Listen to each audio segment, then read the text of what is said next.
HOA Karen calls cop on black woman at her own pool, only to find out she's the state senator. A quiet afternoon by the pool turned into a scene straight out of a headline when the president of the HOA spotted a black woman swimming alone and called the police, convinced she didn't belong. But the real shock came moments later when the officers learned who she really was, a powerful state senator with more influence than anyone in the neighborhood realized. What followed wasn't just a misunderstanding, it was the unraveling of a woman who thought her title gave her control, until karma came knocking. Nestled in the heart of Raleigh, North Carolina, the Oakbridge Estates community seemed like any other affluent suburb, impeccably lined with magnolia trees. The neighborhood boasted newly constructed brick houses that all had a certain uniformity, each with the same style of stoop, the same carefully pruned bushes, and even the same shade of eggshell paint on their shutters. From the outside, you would think Oakbridge Estates was a tranquil slice of the American dream, but if you lived there long enough, you'd sense an undercurrent, a quiet tension that suggested not everything was as harmonious as it appeared. This tension found its hub in the Homeowners Association, often shortened to the HOA. Residents frequently grumbled about the mountain of rules, from how high your grass could be cut to what color your front door could be painted. And at the top of that HOA sat Karen Dawson. She considered herself the self-appointed guardian of Oakbridge Estates, a middle-aged woman who had seemingly made it her life's mission to police every tiny deviation from the community's rules. No one quite remembered when the shift occurred, when Karen went from an eager volunteer on the HOA board to the micromanaging, boundary-pushing leader who demanded absolute compliance, but they all knew the effect she had. People tiptoed around her, avoided confrontation, and quickly corrected even the smallest of infractions just to keep the peace.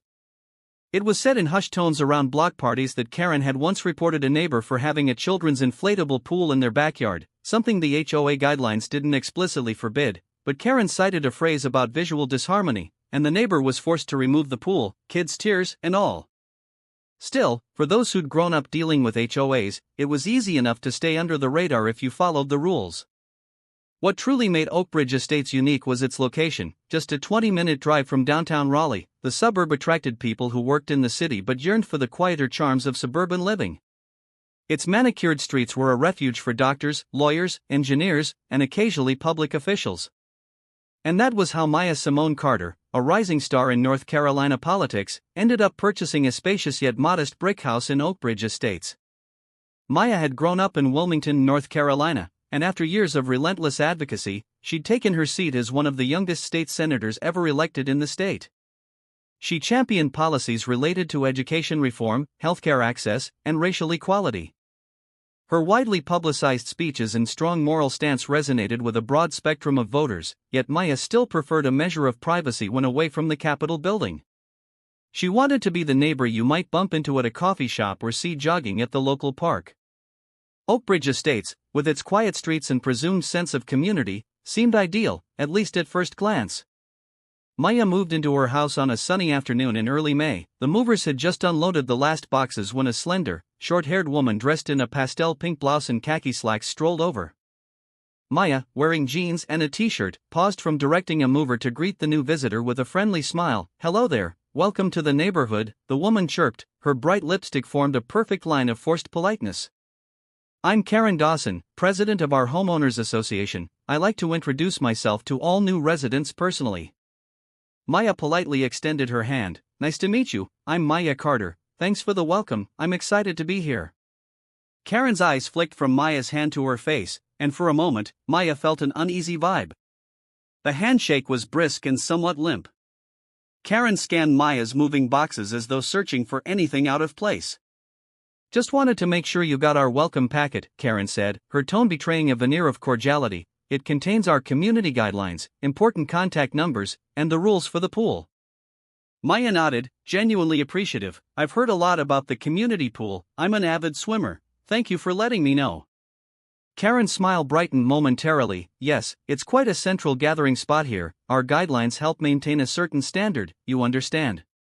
Her voice took on a sharper edge. "We do our best to keep Oakbridge Estates looking respectable." Maya's brow furrowed just a bit at Karen's emphasis on respectable. She brushed it aside, attributing it to normal HOA diligence. Still, a sense of caution prickled at her. "I look forward to it," Maya said, "and thanks for stopping by." Karen lingered a second too long before nodding. then she extended a glossy pamphlet from her tote bag. "I'll see you at the next HOA meeting, Maya. We expect full participation from all homeowners." With that, Karen walked away, her shoulders stiff, her posture erect, as though she had identified Maya as someone who might require supervision. Maya turned back to her final boxes, unsettled by the encounter but unwilling to let it spoil her fresh start. If there was tension, Maya believed she could handle it. Raleigh summers could get notoriously hot and humid, so when July rolled around, Maya was thrilled to carve out a free Friday afternoon for a much-needed swim. She'd had a grueling legislative session that week, tackling a new public education bill, and she needed to clear her head. The Oakbridge Estates pool was the neighborhood's pride and joy, surrounded by a tall wrought iron fence. The pool area featured lounge chairs, beige umbrellas, and carefully placed potted plants. A small clubhouse stood at one end, housing restrooms and a vending machine that often swallowed more quarters than it gave out candy. Though Maya had only used the pool a handful of times since moving in, she'd come to love the tranquil environment. Most of the residents were at work that weekday afternoon, leaving the place nearly empty. Maya parked her car in the lot, used her key fob to unlock the gate, and headed in. She wore a simple one-piece swimsuit under a light cover-up and carried a tote bag containing sunscreen, a water bottle, and a novel she was dying to finish. The sun shimmered on the water's surface, the slight breeze ruffling the large umbrellas. Maya chose a lounge chair in the corner near the deep end and placed her tote bag beside it. She toed out of her flip-flops, removed her cover-up, and tested the pool's temperature with a foot perfect. In minutes, she was gliding through the water with smooth, practiced strokes that had once earned her a spot on her high school swim team. The water relaxed her, each stroke flushing away the stress of politics and the noise of public scrutiny. Half an hour passed before Maya decided to take a break. She hoisted herself out of the pool and dabbed her face with a small towel. Only then did she notice that she was no longer alone. Standing near the fence, arms crossed and lips pursed, was Karen Dawson. Maya's sense of unease flicked on like a light switch. She offered a polite nod, trying to brush it off as a chance encounter. Karen strode forward, her pastel blouse neatly pressed and her fresh stern. "Afternoon," she said curtly. Maya grabbed her towel, draped it over her shoulders, and forced a friendly smile. "Hi, enjoying this warm day?" Karen didn't return the smile. Instead, her gaze darted around the pool area. "I didn't realize you had guests," she remarked in a pointed tone. Maya looked around, confused. Apart from herself, the only other presence was an elderly man reading a newspaper at the far end, far from Maya's corner. "I'm here alone," Maya said, puzzlement edging into her voice. Karen's eyes narrowed. "Are you sure? I got a report from a neighbor that there were non-residents using the pool earlier. Oakbridge Estates has strict rules against that unless you filed the appropriate guest forms." Maya blinked, the confusion morphing into annoyance. "I just got here, Karen. If anyone else was here, they'd probably left already." Karen clicked her tongue. "I see. Well, be mindful, we take the integrity of our community spaces very seriously." Maya felt a surge of irritation. She had the right to be there and she wasn't breaking any rules, yet Karen spoke to her as though she were an intruder. Maya swallowed the urge to snap back. "I understand," she said evenly. Karen lingered, her eyes flicking again to Maya's bag and possessions. Finally she gave a curt nod and walked away, leaving Maya feeling unsettled. She took a few deep breaths, willing the tension to ease out of her shoulders. Let it go, Maya told herself. This was hardly worth escalating, she had bigger responsibilities to worry about. But a voice at the back of her mind whispered that this wouldn't be the last confrontation. As August rolled in, Maya found herself spending less time at the pool, not because she didn't want to swim, but because her schedule with the legislature grew hectic. She was working on a groundbreaking bill aimed at expanding healthcare coverage in underserved areas of North Carolina. Her office in downtown Raleigh buzzed with activity, phone calls, meetings, and press conferences. When Maya finally got home in the evenings, she barely had the energy to shower and sleep. Then came a weekend when she actually had a sliver of free time. Determined to indulge in some self-care, Maya decided on a late afternoon swim. The sun hovered low, casting gold hues across the sky as she parked her car in the small lot near the clubhouse. She noticed a few other cars. Some families might be there, maybe a neighbor or two. Maya shrugged, looking forward to a relaxed dip. When she entered the pool area, she saw a handful of children splashing around in the shallow end while two mothers kept a watchful eye from lounge chairs. A retired couple waited calmly near the steps, chatting softly. Maya found a chair near the deep end again, set her things down, and greeted the older couple with a nod. She recognized them from a community barbecue she'd attended weeks ago. They gave her a warm wave, confirming Maya's sense of belonging. No sooner had Maya settled on the lounge chair than she saw Karen Dawson emerge from the clubhouse door. Karen wore a crisp blouse and slacks, looking like she was on official HOA business rather than intending to swim. Maya suppressed an inward groan. Why is she always here when I am? Maya wondered, scanning the pool to see if Karen had some official reason to be present. Karen walked to the edge of the pool, greeting the older couple politely and exchanging quick pleasantries with the two mothers. Then her gaze fell upon Maya, her lips thinned. Maya stared back, determined not to let Karen intimidate her or ruin her respite. Karen walked over, arms crossed. I see you've decided to make more use of the pool, Karen said. There was an unmistakable note of condescension in her voice. Maya nodded politely. It's nice to have some free time for a change. Karen's eyes flicked to Maya's tote bag, then to Maya's face. Indeed, she replied, just so you know, we've been having issues with trespassers lately. If you see anything suspicious, be sure to report it. Maya frowned slightly. I will, she said. Though the conversation felt loaded, it was as though Karen couldn't simply greet her without implying Maya might be part of the problem. Karen cleared her throat and spoke loud enough for the other poolgoers to overhear. We want to keep this place safe and orderly for all actual residents. Maya inhaled, holding her composure. She got the message. Karen's hostility was veiled but present. Perhaps picking up on the tension, one of the mothers said pointedly, of course, but Maya is one of our own neighbors, no need to worry about her. Karen forced a smile, of course, just doing my duty, that's all. The mother gave Maya an understanding look, as though to say ignore her, but Maya couldn't help feeling her blood pressure rise. She wanted to speak up, but she also wanted to avoid making a scene in front of the kids, so she kept her lips pressed together, giving Karen a tight nod. Karen lingered another moment before strolling away, approaching the families at the shallow end. Maya exhaled a shaky breath. She reminded herself she had navigated far tougher confrontations in the political arena. Still, Maya thought, this is my home, my sanctuary, I shouldn't feel like a stranger here.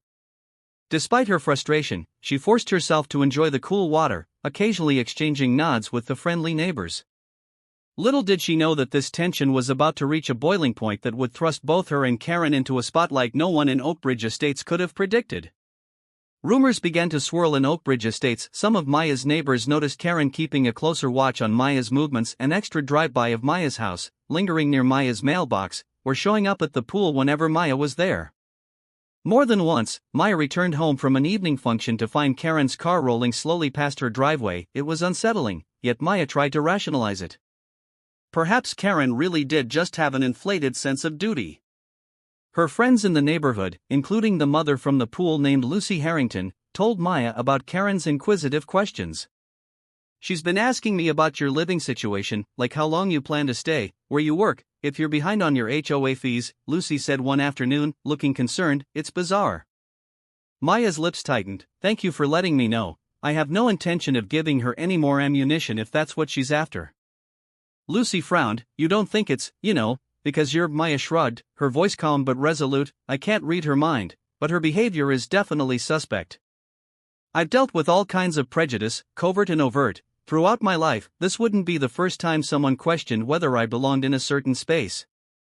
Lucy's eyes flashed with sympathy. I'm so sorry, she's a piece of work, but you definitely shouldn't have to deal with that in your own neighborhood. Maya nodded, grateful to have at least some neighbors she could trust. She'll learn soon enough she's messing with the wrong person, Maya added, half-jokingly. In truth, Maya wanted no drama, but if drama came knocking, she'd be ready. The tension simmered for weeks, small events piling up. Karen emailed Maya about the height of her hedges, then about a garden hose that hadn't been rolled up properly, then about Maya's trash bins being placed an inch too far onto the sidewalk. Maya complied with the rules but saved the emails, building her own quiet record of Karen's harassment. She took mental notes of each time Karen hovered near her property, and Maya considered whether she should file a formal complaint with the HOA board. But Maya's political instincts advised caution. She didn't want a small altercation to overshadow the community work she was doing in the Senate. Then one September afternoon, everything came to a head. Maya finished up a series of early meetings at the state capitol, concluding her legislative business by mid-morning. The day was unusually warm for September, the temperature reaching the high 80s. Maya decided it was perfect weather for a quick swim before an evening fundraiser. She drove home, changed into a stylish but modest one-piece swimsuit, grabbed her tote bag, and walked to the pool. The pool area was surprisingly empty. School was back in session, and most adults were at work, an ideal scenario for Maya, who wanted to avoid an encounter with Karen. She swiped her key fob to enter, noticing that her fob's battery seemed a bit weak, but it still granted her access. She set her bag on a lounge chair and dove in, letting the water's cool embrace wash away the morning stress. For nearly half an hour, she relished having the entire pool to herself, the only sounds being the distant hum of traffic and the gentle lapping of water. Just as she flipped onto her back to float for a moment, she heard the gate click open. Maya's heart sank. She felt the presence before she saw the face. Sure enough, Karen Dawson's sharp figure stood at the entrance, an unmistakable silhouette of disapproval. Maya, determined not to be intimidated, continued her backstroke until she reached the pool's far edge. She noticed Karen talking on her cell phone, her voice hushed, eyes locked on Maya. Something about the way Karen pointed at Maya sent an electric jolt of warning through Maya's gut. Then Karen ended the call, slipped her phone into her pocket, and marched over to Maya's belongings. "Excuse me," Karen said loudly, gesturing toward Maya's tote bag, "are you a guest here? Residents need to display a pool pass or membership card at all times." Maya wiped the droplets of water from her face. "I'm a homeowner," Maya said calmly, "and my key fob opened the gate. My name's Maya Carter, house number 214. Karen pressed her lips together, obviously unsatisfied. "We've had reports of unauthorized individuals using our facilities this week. I'm sure you understand. I need to verify." Maya swam closer to the pool's edge. "I told you I live here." "You know I do. Is there a real issue or are you just bored?" Karen bristled. "I beg your pardon, I'm the president of the HOA. My job is to ensure that the rules are followed. Since you don't seem to have your key fob on display, I have every right to verify." Maya felt the heat of her anger rising. She had never seen any rule that mandated a display of the key fob once inside. "The key fob is in my bag," Maya said, her voice clipped. "You watched me open the gate with it." Karen exhaled sharply, refusing to back down. "Be that as it may, I'll need to see it." Maya felt a surge of defiance. She hoisted herself out of the pool, her wet hair clung to her shoulders as she walked over to her tote bag. She rummaged through, retrieving the small black key fob. She held it up for Karen to see. Satisfied, Karen squinted at it. "That's a standard fob, could be borrowed or stolen." Maya laughed in disbelief. "This is absurd. Do you harass every single person who uses the pool like this?" Karen folded her arms. "I enforce the community rules uniformly. If you're truly a resident, you should have your official ID or license with this address." Maya's temper flared. "You have gone too far," she snapped. "I am a homeowner, and I've had enough of this." Karen glared, unyielding. "We'll see about that," she said, a strange satisfaction creeping across her features. With a theatrical flourish, she pulled out her cell phone and dialed 3 digits, 911. Maya's eyes widened in shock. "What are you doing?" she hissed. "You're calling the cops over a pool key fob." Karen placed her hand over the phone's mouthpiece. "Suspicious person trespassing," she said matter-of-factly. "I asked you to leave if you can't prove you're a resident, and you refused." Maya's jaw dropped. The audacity was staggering, but also terrifying. She knew how quickly situations like these could escalate. She also knew her own identity. A black woman could turn a mere misunderstanding into a life-threatening event if the responding officers jumped to conclusions. "Karen, this is my community, you know this," Maya said, her voice wavering with a mix of fury and fear. Karen turned her back slightly, giving the 911 operator Maya's description and the location. Maya could hardly process the surreal scene. 1,000 thoughts flooded her mind. Should I just leave? No, that looks like guilt. Should I wait for them to arrive? Will they even believe me? And then a sharper, more significant realization cut through the panic. I'm a state senator, this is my property, I have the right to be here. But Maya also recognized that revealing her official position too early might make matters more explosive. She decided to stand her ground calmly. Go ahead and call them, Maya said, her voice forcibly steady. I have every legal right to be here. Karen ended the call, her expression triumphant. We'll see what the authorities have to say about that. It felt like the longest 15 minutes of Maya's life. She stood there, dripping pool water, arms folded, forcibly reminding herself to remain composed. Karen lingered at a slight distance, her posture rigid, occasionally glancing at her phone. Maya could tell Karen was trying to look nonchalant, as though she'd done nothing wrong, like she was just another concerned citizen. Sure enough, the wail of a siren eventually pierced the air. A Raleigh Police Department cruiser pulled into the lot, lights flashing but siren mercifully silenced as it parked.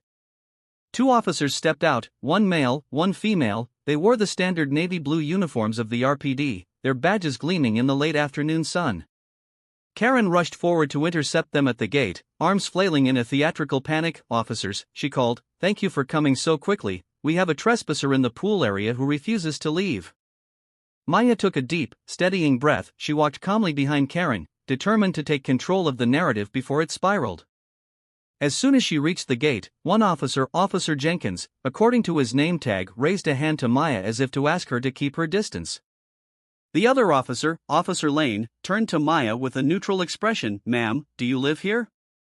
Officer Lane asked, her tone measured but probing.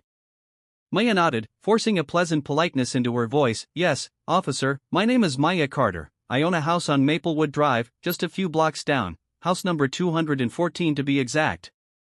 Officer Jenkins glanced over Maya's shoulder to the now half-packed tote bag on the lounge chair. "Would you happen to have any identification?" Maya nodded. "My license is in my wallet, which is in my car. I didn't bring it to the pool. I do have a key fob that opened the gate. I also have digital proof of my address on my phone." She motioned to her phone peeking out of the tote bag. Karen cut in. "I've never seen her official ID, officers. She's repeatedly refused to show me proof of address. We have a lot of problems with outsiders sneaking into our pool." Maya felt a rush of indignation surge through her, but she swallowed it. "Officer, may I retrieve my phone from my bag?" Maya asked politely, aware that sudden movements can be misconstrued. Officer Lane nodded. "Sure, go ahead." Maya moved slowly to her chair, rummaged in her tote, and pulled out her phone. With a few swipes, she opened an email from the Oakbridge Estates Property Management Company, one that confirmed her home purchase.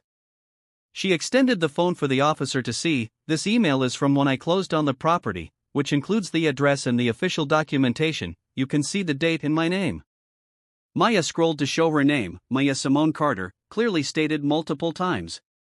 Officer Lane studied the email, nodding. "This appears legitimate. Thank you for being cooperative." She handed the phone back. Karen's face twisted, a mixture of shock and frustration. "But we have no idea if that's real," she interjected. Officer Jenkins cleared his throat. "We can also run a quick check in our system, Miss Carter, if you don't mind giving us your full name and birth date. That will confirm property records, vehicle registration, or anything that ties you to this address." Maya sighed but nodded. "That's fine. Maya Simone Carter, born April 2, 1983. She gave them the rest of the information they needed. Officer Jenkins spoke into his radio, stepping away to verify Maya's details. Meanwhile, Officer Lane asked Karen for clarification. "Miss Dawson, you said you had direct evidence she wasn't a resident?" Karen hesitated, color draining from her face. I've never seen her at HOA meetings. She doesn't follow the guidelines. She didn't have a pass on display." Officer Lane's lips parted in mild disbelief. "Miss Dawson, is there a rule that owners must display their key fob once inside the pool area?" Karen swallowed. "We prefer they do, to prevent confusion." Officer Lane raised an eyebrow. "Is that an official rule or a preference?" Karen stammered. Yes, it's in the guidelines that you must carry your ID or pass." Officer Lane shot Maya a glance, then sighed. "Miss Carter had the fob that works on the gate. She also showed an email verifying her ownership. That seems sufficient." At that moment, Officer Jenkins returned. He nodded to Maya and then addressed his partner. "Confirmed, she's listed as the homeowner at the address she provided. All records check out." He turned to Maya with a courteous smile. "Thank you for your patience, Miss Carter." Maya gave a tight smile in return, relief mixing with anger. "Thank you, officer." Officer Lane took a breath, turning to Karen. "Miss Dawson, this appears to be a misunderstanding. Miss Carter is the rightful homeowner here. There's no trespassing issue."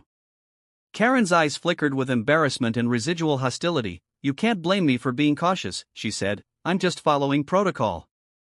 Maya could hardly contain her frustration. Before she could speak, the sound of another engine approached the parking lot, followed by the screech of wheels.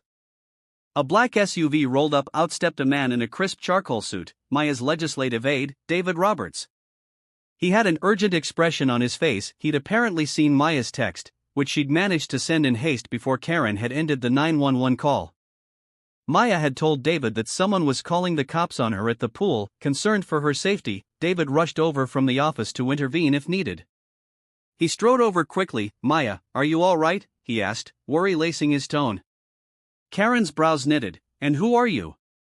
David turned a frosty glare toward Karen. "I'm David Roberts, Miss Carter's aide in the state senate. She texted me that she was being harassed and the police were called." A hush fell over the small group. "State senator?" The officers exchanged stunned glances. Maya suspected they recognized her name now. Karen's complexion went pale. She opened her mouth but no words came out.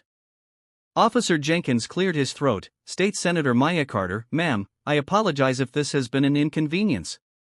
Maya forced a polite but tight smile, conscious of how quickly the officers' demeanors changed once they realized they were dealing with a public official. She wasn't upset with them for verifying the facts, she was angry at the entire scenario. "Thank you, officers," Maya said. "I appreciate your professionalism, you were doing your job." Karen looked dumbfounded, her eyes darting from Maya to David, then back to Maya. You're a state senator?" Maya turned her gaze on Karen, firm and resolute. "I am, elected last year, representing District 19, I've lived here for months now." "Karen, you've known that." Karen's mouth trembled, but she managed to whisper, "I didn't realize you were the Maya Carter, I don't watch much local news." Officer Lane spoke up gently. "Ma'am, do you still insist Miss Carter is trespassing?" Karen blinked rapidly, shaking her head as if in a fog. "I know, I must have made a mistake." The older couple from down the street had just arrived. Having spotted the flashing lights, they stood near the fence, listening. They'd seen Maya speak at local events. Now they stared at Karen with disapproval. One of them muttered loud enough for Maya to hear, "Oh dear, she's done it this time." Officer Lane and Officer Jenkins, concluding that no crime was committed, offered Maya a polite nod and walked back toward the cruiser. Maya thanked them again, bracing for the confrontation she knew was coming. As soon as the officers left, David turned to Maya. "Everything okay now?" Maya gave a small shrug, collecting her tote bag. "I'll be fine," she said, "thank you for rushing over." He squeezed her shoulder, glancing suspiciously at Karen, then walked back to his SUV, presumably to return to work. Maya sighed, turning to address Karen. The older couple hovered at a polite distance, curious but not intervening.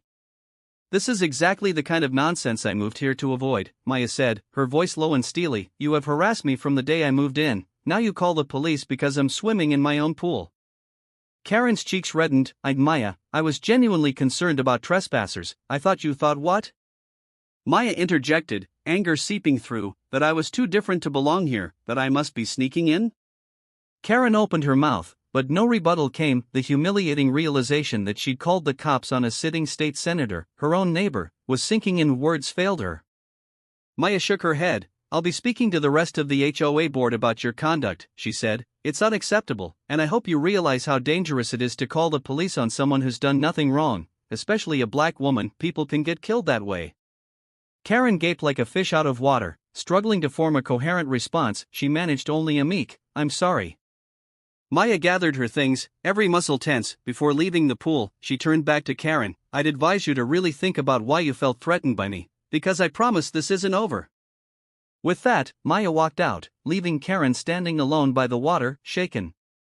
News travels fast in a small suburb, even faster when a local reporter picks up on the story.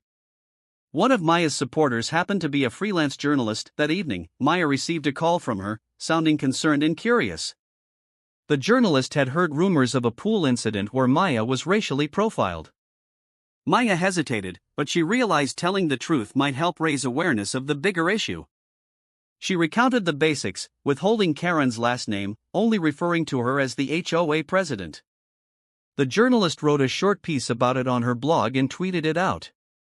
By the next morning, Maya's phone was blowing up with notifications. Her social media accounts were flooded with messages of support, outrage, and questions. It didn't take long for local news outlets to catch wind, and soon Maya was fielding calls from WRL, the Raleigh News and Observer, and even a few national platforms that specialized in stories about Karen calling the cops. Maya hadn't planned to stoke a media frenzy, but the public's appetite for these injustices was insatiable. Their outrage soared when they learned Maya was a duly elected state senator. Many saw the incident as a glaring example of racial bias. Hashtags like #PullPatrolKaren and #harassment cropped up, referencing Maya's story. Meanwhile, Karen found herself confronted by a very different reality. The story spread among neighbors. Some who had tolerated or even admired Karen's diligence now realized the extent of her discrimination.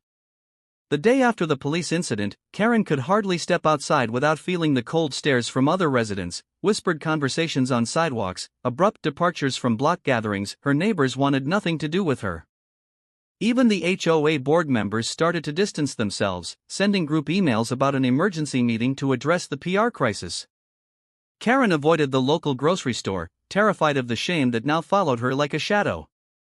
And if she thought Maya's identity as a state senator was the worst of it, she was mistaken. The avalanche of negative press was about to bury her social standing entirely. The following week, the Oakbridge Estates HOA board convened an emergency meeting in the community clubhouse. Neighbors filled the room to capacity, some standing along the walls. Maya arrived with quiet dignity, accompanied by Lucy Harrington and the older couple who had witnessed the confrontation. A hush fell over the room as Maya walked in, a wave of silent respect for the gravity of what had occurred.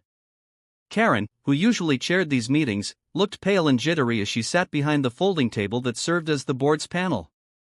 Beside her were two other board members, Martha Green, an older woman with a stern expression, and Robert Lansing, a retired accountant who'd always seemed fair-minded to Maya. Both looked uneasy, as if they wished they weren't in Karen's immediate orbit. Martha tapped the microphone. "Thank you all for attending. This is an emergency session of the Oakbridge Estates HOA to discuss the recent incident at the community pool, which has garnered significant media attention." She glanced at Maya, then at Karen. "We ask everyone to be courteous and respectful as we hear from both sides." Karen cleared her throat, her voice trembling slightly. "I'd like to start by apologizing to Miss Carter. I honestly believed at the time that I was protecting our community. I realize now how wrong I was, and I deeply regret calling the police." A few people rolled their eyes, others crossed their arms skeptically. Maya said nothing yet, letting Karen's words hang in the air. Martha continued, "Thank you, Miss Dawson. Now Senator Carter, would you like to make a statement?" Maya stood, her posture regal and calm, scanning the crowd. "Thank you, Martha. As many of you know, I purchased my home here a few months ago because I believed Oakbridge Estates was a welcoming community. I wanted a quiet place to retreat from my work, where I serve this state and all its citizens. However, I've been subjected to repeated harassment by Miss Dawson. The police incident at the pool was merely the climax of a long series of invasive demands and targeted scrutiny." A murmur of agreement rippled through the crowd. Evidently, Maya wasn't the only resident to feel Karen's sting. Maya continued, "I'm grateful that the responding officers handled the situation professionally, but make no mistake, calling the police could have ended very differently for me. We live in a society where innocent black people have tragically been harmed or killed over baseless suspicion. This is not a trivial matter of over-enforcing rules. This is a matter of inherent bias and abuse of power, and it needs to stop."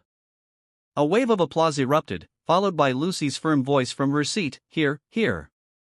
Martha allowed the applause to settle before she spoke. "Thank you, Senator Carter. The board has been made aware of multiple complaints regarding Miss Dawson's conduct. This has prompted us to evaluate whether Karen has acted beyond the scope of her role as HOA president and whether her actions constitute a violation of our bylaws." Karen's face fell. She placed her palms flat on the table, beads of sweat visible on her brow. "I only wanted the best for this neighborhood," she said, her voice cracking. "I never meant any harm." Robert Lansing spoke up, his tone gentle but firm. "Karen, we appreciate your intentions, but we must face the reality that your approach has caused a serious rift in our community. We've received reports that you've singled out certain residents for warnings and citations while ignoring similar or worse infractions by others." Karen's eyes widened. "I was just trying to be thorough." Robert shook his head. "We have emails that show a pattern of repeated scrutiny toward Miss Carter, and it's not just her. Several residents of color have come forward with similar stories, an overemphasis on rule enforcement for them while turning a blind eye to others. That's not thoroughness, Karen, that's discrimination." A heavy silence fell. Maya's heart clenched for a moment, realizing she wasn't alone in her experience. She felt the weight of others' stories pressing for recognition. Martha consulted a file in front of her, reading out some of the allegations: intrusive requests for proof of residency, disproportionate fines, repeated check-ins at odd hours. Karen was accused of a litany of harassing behaviors. The meeting stretched for over an hour, with multiple neighbors taking the microphone to share their experiences. Each testimony was another nail in the coffin for Karen's credibility as HOA president. Finally, the board took a brief recess. When they returned, Martha cleared her throat, eyes scanning the crowd. "We have decided, based on the severity of these incidents and the evidence provided, to hold a formal vote among the homeowners to determine whether Miss Dawson should be removed from her position. In the meantime, we are suspending Miss Dawson's power to levy fines or enforce HOA rules." A wave of relief and quiet cheer passed through the assembled neighbors. Karen slumped in her chair, tears brimming in her eyes. She tried to speak, but no words came out. Maya felt a combination of triumph and sorrow. She had no desire to see Karen's life fall apart, but accountability was necessary. The seeds of prejudice Karen had sown were now bearing their bitter fruit. The vote to remove Karen Dawson from the HOA presidency was scheduled for the following week, but her downfall unfolded well before the ballots were tallied. Online, the story of HOA Karen versus state senator blew up across social media. Memes circulated, showing Karen's scowling face beside Maya's poised, confident profile. Local news stations ran the story in prime time, featuring Maya's calm retelling of events contrasted with Karen's frantic 911 call, obtained through public records. The transcript left little doubt about the bias behind Karen's actions.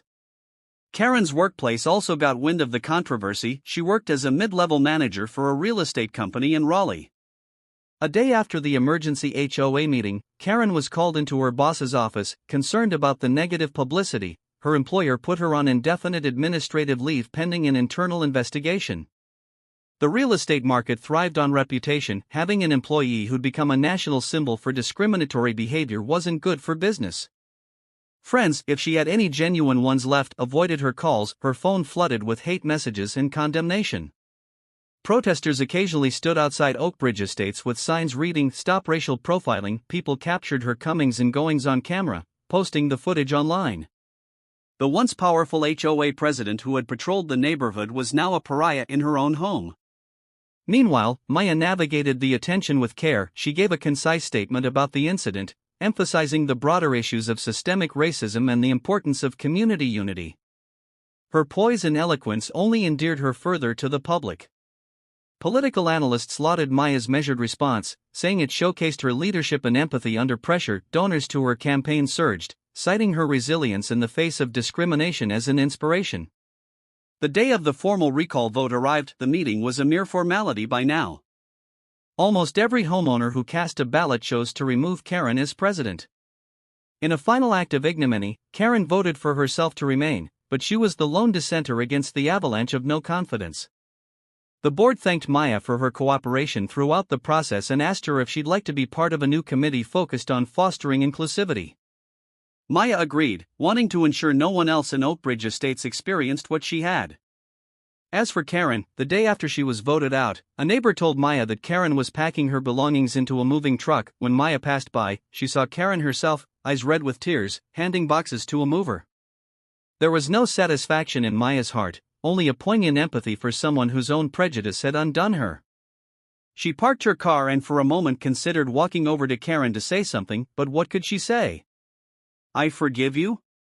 Maya didn't quite feel that yet. "I'm sorry your life fell apart?" That would be a lie. Karen had sown the seeds of her own downfall. In the end, Maya simply drove on. The vacant look on Karen's face was enough to tell her that the woman had learned a painful lesson. Sometimes, karma doesn't just knock, it breaks down the door. In the months that followed, Oakbridge Estates underwent a transformation. With Karen gone, the HOA board opened itself to diverse voices and fresh ideas. They revised the community guidelines to remove any vaguely worded rules that could be used to target individuals unfairly. They started a neighborhood mentorship program, pairing new residents with volunteers who would help them acclimate without the fear of intrusive surveillance. Maya was a driving force behind these changes, though she balanced her involvement with her duties at the Capitol. She helped sponsor legislation aimed at regulating HOAs, preventing them from abusing power and imposing arbitrary fines. When the bill passed on the Senate floor, Maya received a standing ovation from her colleagues. The law, known as the Fair Community Act, didn't just benefit Oakbridge Estates, it helped neighborhoods across North Carolina. Residents from all walks of life reached out to Maya, sharing horror stories of HOA abuse and thanking her for championing their cause. The community pool became a more welcoming space, free from fear. On weekends, children laughed and splashed, families grilled hot dogs under the pavilion, and Maya could swim without constant scrutiny. New relationships formed. Lucy Harrington and Maya became close friends. They organized a diversity day that brought neighbors together to celebrate the different cultural backgrounds within the community. Food trucks, music, and laughter replaced the tense, suspicious atmosphere that once prevailed. Maya's story became a local legend, passed along whenever neighbors spotted a new resident looking wary. They'd say, "Have you heard what happened when the HOA tried to mess with Maya Carter? Let's just say, watch who you call a trespasser." It served as both a cautionary tale and an inspiring reminder that even the darkest corners of prejudice could be illuminated by truth and courage. One brisk evening in December, Maya arrived home from a holiday event to find an envelope on her doorstep. Inside was a handwritten letter. "Dear Senator Carter, I'm sure this is the last thing you expect or even want. I've moved out of Oakbridge Estates. I lost my job. My reputation is ruined. I deserved it, I know.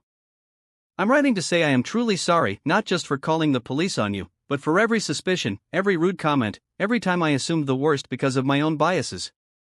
Nothing can undo the damage I caused, but I hope one day you can find it in your heart to forgive me. Sincerely, Karen Dawson." Maya stared at the letter, emotions swirling. A part of her wanted to tear it up, another part of her felt a wave of sympathy for a woman who let fear and prejudice guide her actions. In the end, Maya tucked the letter away in a drawer. Maybe someday she'd respond. For now, she was content to focus on the new sense of unity blossoming in her neighborhood and on the legislative duties that awaited her, fueled by renewed purpose. She'd faced an ugly confrontation, but she emerged stronger, carrying not only her own dignity but also a torch for others who might face similar discrimination. The wheels of change had begun to turn in Oakbridge Estates and beyond, and if karma was indeed real, then Maya Carter and her neighbors had seen it in action, swift, unrelenting, and surprisingly transformative. Thank you for joining this dramatic journey of bias, confrontation, and the power of accountability. When HOA Karen called the cops on a black woman at her own pool, little did she know she was dealing with a state senator determined to expose the roots of prejudice. We witnessed how one moment of unjust suspicion unraveled a woman's authority and sparked profound reform in an entire community. If you found this story eye-opening, please remember to like, share, and subscribe to Dark Stories. Every interaction helps us illuminate more stories that challenge assumptions and champion true justice for all.